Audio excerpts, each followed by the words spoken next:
From a young age, my grandparents raised and cherished me. Tragically, I lost my beloved grandmother in a minor accident. Amidst my grief, I received an unexpected message from my long-lost sister-in-law. The message read, "I need you to take care of your grandmother who passed away 3 months ago." There was so much I wanted to say, but my cherished grandmother was no longer there. I witnessed her passing with my own eyes. This call would prove to be a turning point, revealing long-hidden truths. My name is Linda Thompson, a 45-year-old single woman. The last significant male relationship I had was during my college years. After parting ways with him, I immersed myself in the working world, joining a major cosmetics company's marketing department. Overtime and weekend shifts became the norm. Before I knew it, I had missed my chance at marriage. 6 years ago, I switched careers, moving to a desk job at a nursing home. Previously, I commuted for an hour and a half each way on packed trains. Making it back home on the last train felt like luck. Now, I work just a 10-minute bike ride away from home. My current job offers standard days off and overtime is rare. However, these weren't the reasons I changed jobs. I've never left my childhood home. I'm confident in my finances and take pride in my household skills. So why haven't I moved out? Because I love my family, especially my dear grandmother. I was born and raised in California. My family consists of my parents, grandparents, and my older brother, Brian, who is 5 years my senior. He is now 50 years old. Although I love my family, my relationship with Brian is complicated. I used to adore him as my brother. He was a gentle, protective sibling. However, Brian changed after college, securing a job in car sales, moving out early, and marrying a colleague 2 years later. From that point on, we drifted apart. He never returned to our childhood home, not for Thanksgiving, spring break, or even Christmas. All I know is that he lives somewhere in the South, but the details are vague. I can't remember the last time I saw Brian's face or heard his voice. It feels like it's been at least 5 years since we last spoke. His parting words were, "Ever since I became a manager, I've been super busy. I'm leaving everything home related to you." My impression of him is that he has become detached and unfeeling. This prompted my career change and decision to stay in my childhood home, ensuring it remained protected. Both my parents are retired. My 93-year-old grandfather suffered a stroke a few years ago, but has since recovered. Though he requires constant care and cannot live independently, my parents are currently caring for him. Then there's my grandmother, Betty Thompson, aged 92. My beloved Grandma Betty played a central role in raising my siblings and me. While my parents worked, my grandparents, particularly Grandma Betty, looked after us and taught me so much. I needed to survive these days. Though Grandma Betty couldn't go out much, she was lively enough to walk freely around the house. That's why I switched jobs to work at a nursing home, allowing me to take care of her if anything happened. As I prepared to leave for work one morning, Grandma Betty called out to me. "When you forgot something, huh?" she asked. "I haven't forgotten anything," I replied. "Here, have some hard candies," she said, handing me a few black licorice candies. "Right, thanks," I responded, smiling. Licorice had always been a favorite treat for both Grandma Betty and me.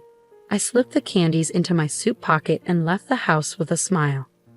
Then tragedy struck suddenly. Grandma Betty had a severe accident. According to my father, she had been hanging laundry on the upstairs balcony when she missed a step on the stairs and fell. This was something we had always feared. We had often told her to leave the laundry to Mom and Dad because the stairs were dangerous. But Grandma Betty, like me, was stubborn and believed in doing things on her own. No one was to blame. It was just an unfortunate accident that could have happened at any time. Everything happened quickly after that. Grandma Betty suffered complex fractures to her femur and pelvis and never made it home from a hospital. Just 4 months later, she passed away due to old age. I was heartbroken, shedding tears and mourning deeply, but I am now an adult and the breadwinner of the house. I couldn't afford to be consumed by sorrow. I took care of the funeral, cremation, and interment arrangements. Grandma Betty was originally from the Midwest, and without any close relatives to contact, we decided as a family to hold a small funeral with just close family members. We had to invite my brother and his wife, and I assumed they would attend without hesitation. However, I was wrong. I couldn't reach them by phone or WhatsApp. I also sent an email but received no response. As a last resort, I sent a text message, and the reply came on the day of the cremation. I'm very busy overseas for work. Sorry, but I can't make it. I'll send the money later, it said. I was indifferent to the money upon reading the message.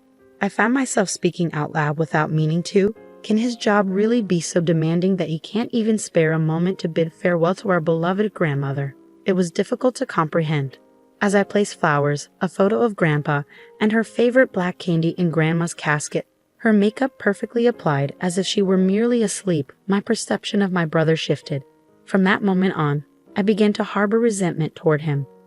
Time moved on, and now it is winter. For me, the changing seasons don't matter much. It feels the same whether it's spring, summer, autumn, or winter. I've even contemplated leaving my job. But with Grandpa still alive and my parents likely to need care soon, I must continue working to support them. These thoughts carried me through my workday on autopilot, my heart heavy with emptiness. During a lunch break on a weekday, I received a call from an unexpected source. If her number hadn't been saved in my contacts, I might not have answered. The caller ID displayed sister-in-law. It was Heather Thompson, my brother's wife. She is 46 years old and my only connection to my brother. I remember only a brief conversation with her after their wedding. Why would she be calling now? I considered ignoring the call, but the persistent ringing convinced me to answer. Yes, this is Linda, I said. Sorry to disturb you at work, Heather began apologetically. This is Heather, Brian's wife. It's been a while. Despite her higher position and age, Heather always approached us with a humble attitude. When she chose to marry my brother, she made sure to introduce herself to my parents and me, even on my brother's behalf. In short, she's a kind person, which made her unexpected call all the more puzzling. It's all right, I replied. But do you need something? I tried my best to sound calm as I asked the question. Heather hesitated for a moment, her voice uncertain. It's hard for me to bring this up. It's about Betty, your grandmother. What happened to my grandmother? I asked, trying to keep my voice steady.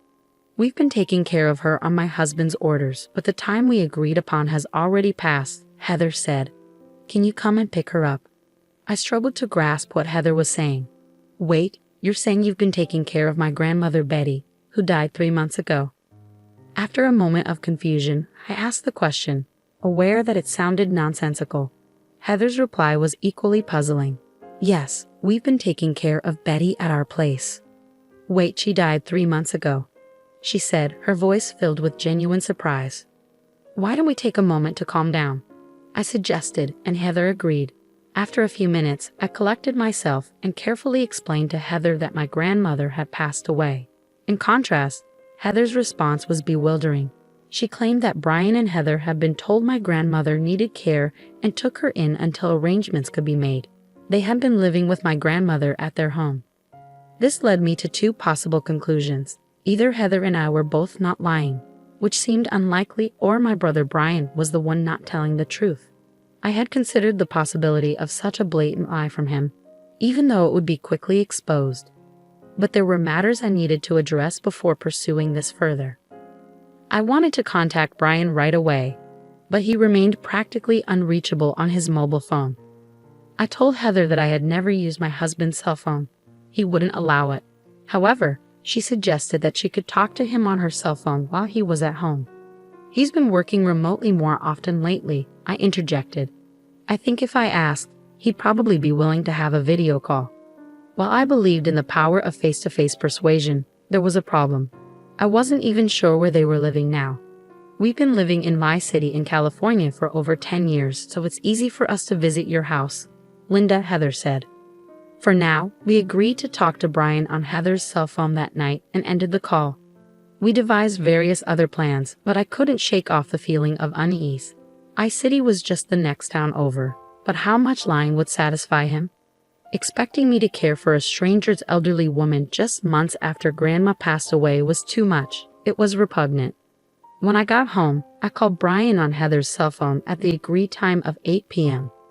By the way, Heather was also waiting in my room at home, thanks to her kindness and enthusiasm. Despite my constant attempts to contact him, Brian answered Heather's cell phone after just 3 rings. I made sure Heather could hear the conversation by putting the sound on speaker. Where are you right now? You haven't even prepared dinner, he said in an imposing and arrogant tone. He wasn't the same Brian anymore. "It's me, Brian," I declared. He seemed confused by my sudden interruption. I braced myself, waiting for my brother's next words. "That's Linda, isn't it? Where's Heather?" he asked. "I'm here," Heather replied assertively. "Why are you with Linda?" Brian fumbled, then quickly regained his composure. "Did you tell Linda about that matter?" he asked. "Yes, I did," she responded calmly. "I told you it was too soon to discuss it," he exclaimed, revealing a sudden shift in his attitude about the issue. I assumed he was referring to our grandmother. "I heard from Heather that you've been working remotely lately," I began. "What about it?" I could almost see the scowl on my brother's face. "Why don't we talk face-to-face using a remote work app from now on?" I suggested. "I'll send you the ID and password." "If you refuse, I'll take Linda and return home," Heather offered as a backup plan. Reluctantly, my brother agreed. I sent the ID and password using Heather's phone, and we waited for him to join. Soon my brother's face appeared on the screen, slightly fuller than before, but unmistakably him. "It's Brian. So what's so important that we have to talk face-to-face?" "I'm busy," he said, attempting to downplay the situation and infuriating me further. "Isn't it obvious? This is about our grandmother." "What do you mean by asking us to take in our grandmother who died 3 months ago?" I questioned. To my astonishment, he responded calmly, "You must be misunderstanding something. Our grandmother isn't dead. I'm taking care of her at my place." "Linda, you asked for this, didn't you?" I was at a loss for words. Was my brother really this scared of Heather finding out the truth? Could he truly be capable of such deception? I was shocked to think that this was my own brother. I was so furious that I was close to tears. "But I sent you a text message," I said through choked sobs. "I don't remember that. Grandma's here with me right now. Do you want me to bring her over?" Brian's defiance left no room for my tears. "Yes, bring her here," I demanded. Brian left his seat and returned a few minutes later with an elderly woman in a wheelchair. "Say hello, Grandma," he prompted. "Linda, it's been a while. I'm Betty," the old woman spoke slowly. I wish she would stop this farce. Anger surged through me again. This woman was not my beloved grandmother. The old woman on the screen bore no resemblance to my grandma. My grandmother would never have called me Linda. Brian seemed committed to denying reality to the bitter end. "She's a completely different person," I argued. "As people age, their appearance changes. She's been showing signs of dementia recently, so it's possible her memories of you are unclear." "Are you denying the death certificate filed with the district office?" I pressed. "Of course not," Brian smirked. "Documents can be easily forged these days. I was prepared for this. I had a plan." "Just wait, I'll show you some evidence too," I said, leaving the room. I left the room, leaving Brian bewildered behind me, and returned a few minutes later with my own evidence. I returned to my room with the evidence in hand. "Well, isn't it, Brian? Long time no see, you ungrateful one," I called out. "Grandpa, you were supposed to be bedridden," Brian said, taken aback by the sudden evidence. His eyes widened. "I was prepared to die at one point, but I still can't go to the bathroom on my own. My brain is still sharp though," Grandpa continued. "I've heard all about it from Linda. Are you saying the woman next to you is my wife, Betty?" "Nonsense. Betty was far more beautiful." Cornered, Brian hung up the phone, likely trying to end the video call. Heather, who had been silent until now, spoke up. "Are you running away, Brian? Going to Catherine's place?" Brian's face paled, visible even through the computer screen. "How do you know that?" he asked, clearly flustered. "I've suspected it for a while, Brian. You've underestimated me. Your grandmother often mentioned Catherine," Heather revealed. "Catherine? That's not my name or my mother's," I replied. "I've confirmed with Linda that she doesn't remember anyone named Catherine." Heather had been suspicious for some time and hired a private detective to investigate potential infidelity. The results came quickly, pictures of Brian at the scene of the affair. It turned out Catherine's grandmother was the one Brian had been caring for, and he had been preparing various things to divorce Heather and remarry Catherine. Brian's relationship with Catherine, a subordinate in her late 20s at work, was part of a plan to win her favor. He was trying to move Catherine's grandmother into a care home while trying to remove his own family from our home. This was all part of his plan to divorce Heather without any blame and remarry Catherine. Heather had proven all of this and approached me honestly. She was an exceptionally intelligent woman, despite her unassuming appearance and demeanor. "Do you have anything to say?" I asked Brian, prepared only to listen. "I'm really sorry. Please forgive me. I never intended to deceive you, and Heather, I apologize to you as well. I'll end things with Catherine," Brian said, bowing his head through the screen. Advancements in technology these days make it easy to see his tearful face clearly from afar. "Grandpa, please help me," he pleaded. "Fool. After using Betty and betraying my beloved granddaughter and daughter-in-law, I never want to see your face again. This is the last time." "Linda, you too," Grandpa said sternly. "I never want to see your face again either." "Heather, I've already completed the divorce mediation process. I'm returning to my parents' house, so we'll see each other in court next." "Goodbye, big brother," I said before ending the remote conversation on my laptop. As the seasons changed and the autumn equinox arrived, I visited my grandmother's grave alone. With my hands clasped together, I reflected on the events that had transpired. Brian's divorce from Heather was settled in her favor. He was ordered to pay a substantial amount of alimony and returned home in tears at one point. Thanks to Grandpa, who remains mentally sharp, Brian was virtually disowned. His will now states that Brian is no longer family. Brian had hoped to remarry Catherine, but his situation was no longer appealing. Divorced in his 50s and deeply in debt, he struggled to find another job after quitting his longtime position at the car dealership. He now lives in a modest one-bedroom apartment, working odd jobs and paying alimony. It's a classic case of reaping what you sow.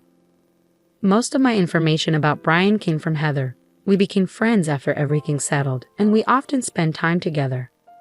"Grandmother, I'll come again," I said as I stood up from her gravestone. A strong breeze blew, and I heard a voice I adored. "Lynn, thank you. Please take care of your grandpa for a little while," the voice said. I muttered, "Grandmother," and suddenly realized I was holding something in my right hand, a piece of black licorice candy. It was odd because I hadn't brought any as an offering.